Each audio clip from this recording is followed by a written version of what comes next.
Hello, children. I present to you Chapter 9 of Animal Farm by George Orwell. Boxer's split hoof was a long time in healing. They had started the rebuilding of the windmill the day after the victory celebrations were ended. Boxer refused to take even a day off work and made it a point of honor not to let it be seen that he was in pain. In the evenings, he would admit privately to Clover that the hoof troubled him a great deal. Clover treated the hoof with poultices of herbs, which she prepared by chewing them, and both she and Benjamin urged Boxer to work less hard. "A horse's lungs do not last forever," she said to him. But Boxer would not listen. He had, he said, only one real ambition left: to see the windmill well under way before he reached the age for retirement. At the beginning, when the laws of Animal Farm were first formulated, the retiring age had been fixed for horses and pigs at 12, for cows at 14, for dogs at 9, for sheep at 7, and for hens and geese at 5. Liberal old age pensions had been agreed upon. As yet, no animal had actually retired on pension, but of late the subject had been discussed more and more. Now that the small field beyond the orchard had been set aside for barley, it was rumored that a corner of the large pasture was to be fenced off and turned into a grazing ground for the superannuated animals. For a horse, it was said, the pension would be 5 pounds of corn a day, and, in winter, 15 pounds of hay, with a carrot or possibly an apple on public holidays. Boxer's 12th birthday was due in the late summer of the following year. Meanwhile, life was hard. The winter was as cold as the last one had been, and food was even shorter. Once again, all rations were reduced, except those of the pigs and the dogs. A too rigid equality in rations, Squealer explained, would have been contrary to the principles of animalism. In any case, he had no difficulty in proving to the other animals that they were not in reality short of food, whatever the appearances might be. For the time being, certainly, it had been found necessary to make a readjustment of rations. Squealer always spoke of it as a readjustment, never as a reduction. But in comparison with the days of Jones, the improvement was enormous. Reading out the figures in a shrill, rapid voice, he proved to them in detail that they had more oats, more hay, more turnips than they had had in Jones's day, that they worked shorter hours, that their drinking water was of better quality, that they lived longer, that a larger proportion of their young ones survived infancy, and that they had more straw in their stalls and suffered from less fleas. The animals believed every word of it. Truth to tell, Jones and all he stood for had almost faded out of their memories. They knew that life nowadays was harsh and bare, that they were always often hungry and cold, and that they were usually working when they were not asleep. But doubtless it had been worse in the old days. They were glad to believe so. Besides, in those days they had been slaves, and now they were free, and that made all the difference, as Squealer did not fail to point out. There were many more mouths to feed now. In the autumn, the 4 sows had all littered about simultaneously, producing 31 young pigs between them. The young pigs were piebald, and as Napoleon was the only boar on the farm, it was possible to guess at their parentage. It was announced that later, when bricks and timber had been purchased, a schoolroom would be built in the farmhouse garden. For the time being, the young pigs were given their instruction by Napoleon himself in the farmhouse kitchen. They took their exercise in the garden, and were discouraged from playing with the other young animals. About this time, too, it was laid down as a rule that when a pig and any other animal met on the path, the other animal must stand aside, and also that all pigs, of whatever degree, were to have the privilege of wearing green ribbons on their tails on Sundays. The farm had had a fairly successful year, but was still short of money. There were the bricks, sand, and lime for the schoolroom to be purchased, and it would also be necessary to begin saving up again for the machinery for the windmill. Then there were lamp oil and candles for the house, sugar for Napoleon's own table. He forbade this to the other pigs, on the ground that it made them fat. And all the usual replacements such as tools, nails, string, coal, wire, scrap iron, and dog biscuits. A stump of hay and part of the potato crop were sold off, and the contract for eggs was increased to 600 a week, so that year the hens barely hatched enough chicks to keep their numbers at the same level. Rations, reduced in December, were reduced again in February, and lanterns in the stalls were forbidden to save oil. But the pigs seemed comfortable enough, and in fact were putting on weight, if anything.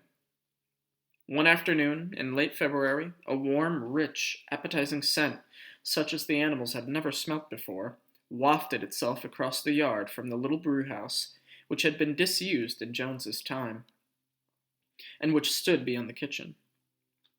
Someone said it was the smell of cooking barley. The animals sniffed the air hungrily, and wondered whether a warm mash was being prepared for their supper.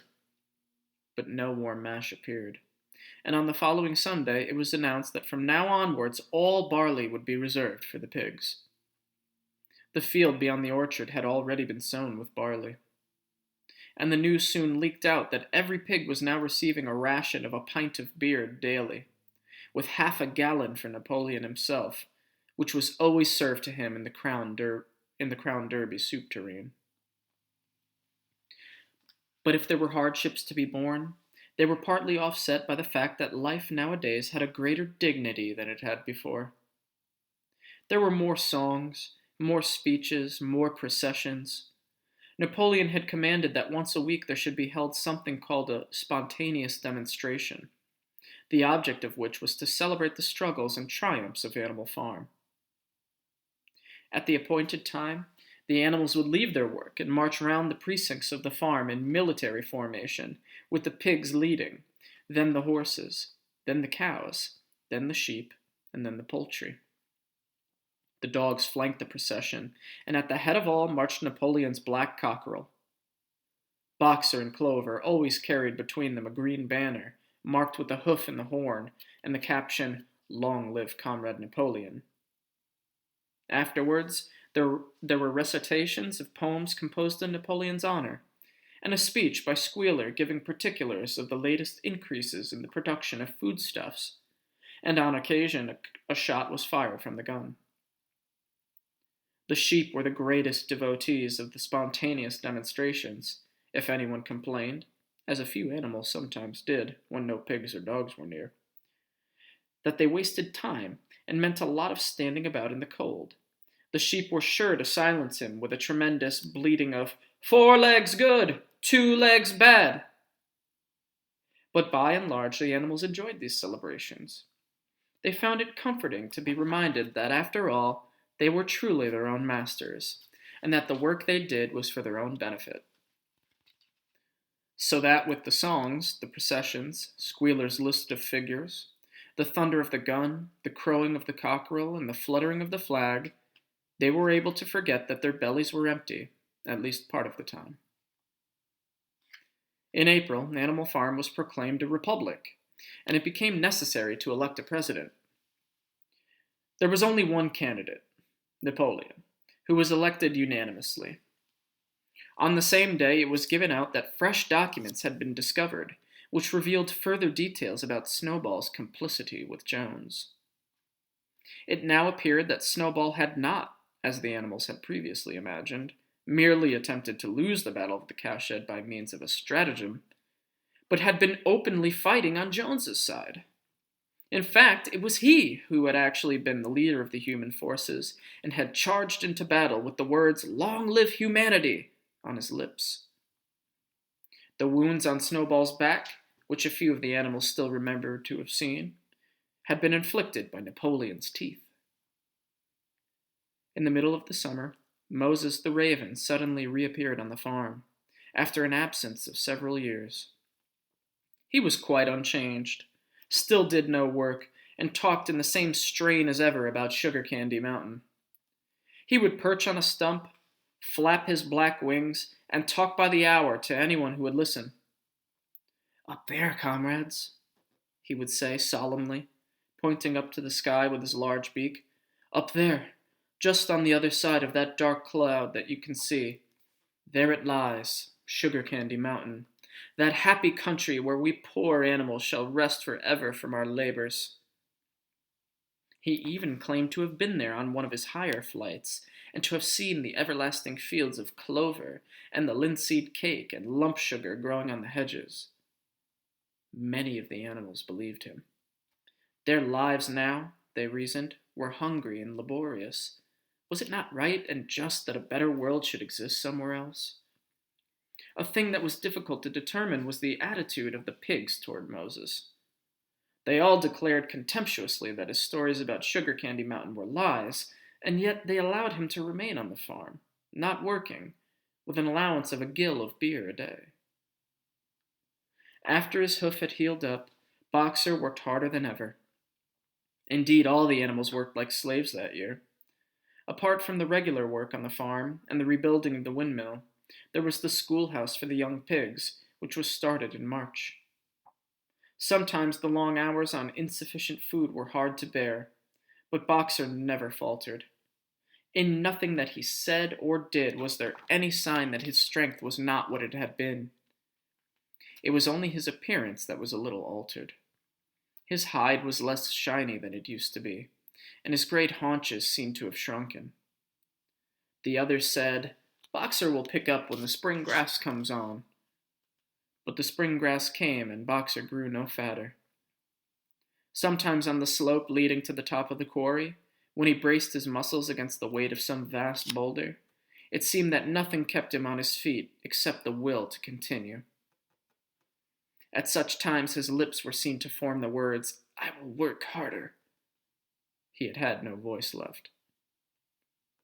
Once again Clover and Benjamin warned him to take care of his health, but Boxer paid no attention. His 12th birthday was approaching. He did not care what happened so long as a good store of stone was accumulated before he went on to pension. Late one evening, in the summer, a sudden rumor ran round the farm that something had happened to Boxer. He had gone out alone to drag a load of stone down to the windmill, and sure enough, the rumor was true.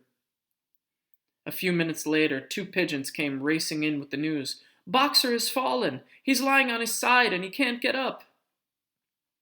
About half the animals on the farm rushed out to the knoll where the windmill stood. There lay Boxer, between the shafts of the cart, his neck stretched out, unable even to raise his head. His eyes were glazed, his sides matted with sweat. A thin stream of blood had trickled out of his mouth. Clover dropped to her knees at his side. "Boxer!" she cried. "How are you?" "It is my lung," said Boxer in a weak voice. "It does not matter. I think you'll be able to finish the windmill without me. There is a pretty good store of stone accumulated. I had only another month to go in any case. To tell you the truth, I had been looking forward to my retirement. And perhaps, as Benjamin is growing old too, they will let him retire at the same time and be a companion to me." "We must get help at once," said Clover. "Run, somebody, and tell Squealer what has happened." All the other animals immediately raced back to the farmhouse to give Squealer the news. Only Clover remained, and Benjamin, who lay down at Boxer's side, and without speaking, kept the flies off him with his long tail. After about a quarter of an hour, Squealer appealed, full of sympathy and concern. He said that Comrade Napoleon had learned with the very deepest distress of this misfortune to one of the most loyal workers on the farm, and was already making arrangements to send Boxer to be treated in the hospital at Willingdon. The animals felt a little uneasy at this. Except for Molly and Snowball, no other animal had ever left the farm, and they did not like to think of their sick comrade in the hands of human beings. However, Squealer easily convinced them that the veterinary surgeon in Willingdon could treat Boxer's case more satisfactorily than could have been done on the farm. And about a half an hour later, when Boxer had somewhat recovered, he was with difficulty. He was with difficulty got onto his feet and managed to limp back to his stall, where Clover and Benjamin had prepared a good bed of straw for him. For the next 2 days, Boxer remained in his stall. The pigs had sent out a large bottle of pink medicine which they had found in the medicine chest in the bathroom, and Clover administered it to Boxer twice a day after meals. In the evenings, she lay in his stall and talked to him, while Benjamin kept the flies off him. Boxer professed not to be sorry for what had happened.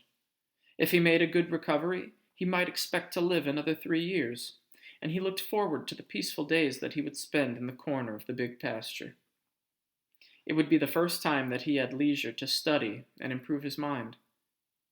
He intended, he said, to devote the rest of his life to learning the remaining 22 letters of the alphabet. However, Benjamin and Clover could only be with Boxer after working hours, and it was in the middle of the day when the van came to take him away. The animals were all at work weeding turnips under the supervision of a pig, when they were astonished to see Benjamin come galloping from the direction of the farm buildings, braying at the top of his voice. It was the first time that they had ever seen Benjamin excited. Indeed, it was the first time that anyone had ever seen him gallop. "Quick, quick!" he shouted. "Come at once! They're taking Boxer away!" Without waiting for orders from the pig, the animals broke off work and raced back to the farm buildings. Sure enough, there in the yard was a large closed van, drawn by 2 horses, with lettering on its side, and a sly-looking man in a low-crowned bowler hat sitting in the driver's seat. And Boxer's stall was empty. The animals crowded the van. "Goodbye, Boxer!" they chorused. "Goodbye!" "Fools! Fools!" shouted Benjamin, prancing round them and stamping the earth with his small hoofs. "Fools! Do you not see what is written on the side of the van?" That gave the animals pause, and there was a hush. Muriel began to spell out the words, but Benjamin pushed her aside, and in the midst of a deadly silence he read, "Alfred Simmons, horse slaughterer and glue boiler, Willingdon. Dealer in hides and bone meal, kennels supplied." "Do you not understand what that means? They are taking Boxer to the knackers!" A cry of horror burst from all the animals. At this moment, the man on the box whipped up his horses, and the van moved out of the yard at a smart trot. All the animals followed, crying out at the tops of their voices. Clover forced her way to the front. The van began to gather speed. Clover tried to stir her stout limbs to a gallop and achieved a canter. "Boxer!" she cried. "Boxer! Boxer! Boxer!" And just at this moment, as though he had heard the uproar outside, Boxer's face, with the white stripe down his nose, appeared at the small window of the back of the van. "Boxer!" cried Clover in a terrible voice. "Boxer, get out! Get out quickly! They're taking you to your death!" All the animals took up the cry of, "Get out, Boxer! Get out!" But the van was already gathering speed and drawing away from them. It was uncertain whether Boxer had understood what Clover said, but a moment later his face disappeared from the window, and there was the sound of a tremendous drumming of hoofs inside the van. He was trying to kick his way out. The time had been when a few kicks from Boxer's hooves would have smashed the van to matchwood, but alas, his strength had left him, and in a few moments the sound of drumming hoofs grew fainter and died away. In desperation, the animals began appealing to the 2 horses which drew the van to stop. "Comrades, comrades!" they shouted. "Don't take your own brother to his death!" But the stupid brutes, too ignorant to realize what was happening, merely set back their ears and quickened their pace. Boxer's face did not reappear at the window. Too late. Someone thought of racing ahead and shutting the 5-barred gate, but in another moment the van was through it and rapidly disappearing down the road. Boxer was never seen again. 3 days later, it was announced that he had died in the hospital at Willingdon, in spite of receiving every attention a horse could have. Squealer came to announce the news to the others. He had, he said, been present during Boxer's last hours. "It was the most affecting sight I have ever seen," said Squealer, lifting his trotter and wiping away a tear. "I was at his bedside at the very last, and at the end, almost too weak to speak, he whispered in my ear that his sole sorrow was to have passed on before the windmill was finished. 'Forward, comrades!' he whispered. 'Forward in the name of rebellion! Long live Animal Farm! Long live Comrade Napoleon! Napoleon is always right. Those were his very last words, comrades.'" Here Squealer's demeanor suddenly changed. He fell silent for a moment, and his little eyes darted suspicious glances from side to side before he proceeded. It had come to his knowledge, he said, that a foolish and wicked rumor had been circulated at the time of Boxer's removal. Some of the animals had noticed that the van which took Boxer away was marked Horse Slaughterer, and had actually jumped to the conclusion that Boxer was being sent to the knackers. "It was almost unbelievable," said Squealer, "that any animal could be so stupid. Surely," he cried indignantly, whisking his tail and skipping from side to side, "surely they knew their beloved leader, Comrade Napoleon, better than that." But the explanation was really very simple. The van had previously been the property of the knacker, and had been bought by the veterinary surgeon, who had not yet painted the old name out. That was how the mistake had arisen. The animals were enormously relieved to hear this. And when Squealer went on to give further graphic details of Boxer's deathbed, the admirable care he had received, and the expensive medicines for which Napoleon had paid without a thought as to the cost, their last doubts disappeared, and the sorrow that they felt for their comrade's death was tempered by the thought that at least he had died happy. Napoleon himself appeared at the meeting on the following Sunday morning, and pronounced a short oration in Boxer's honor.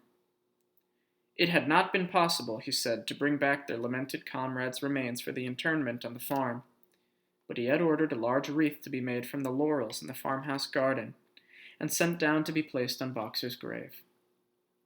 And in a few days' time, the pigs intended to hold a memorial banquet in Boxer's honor.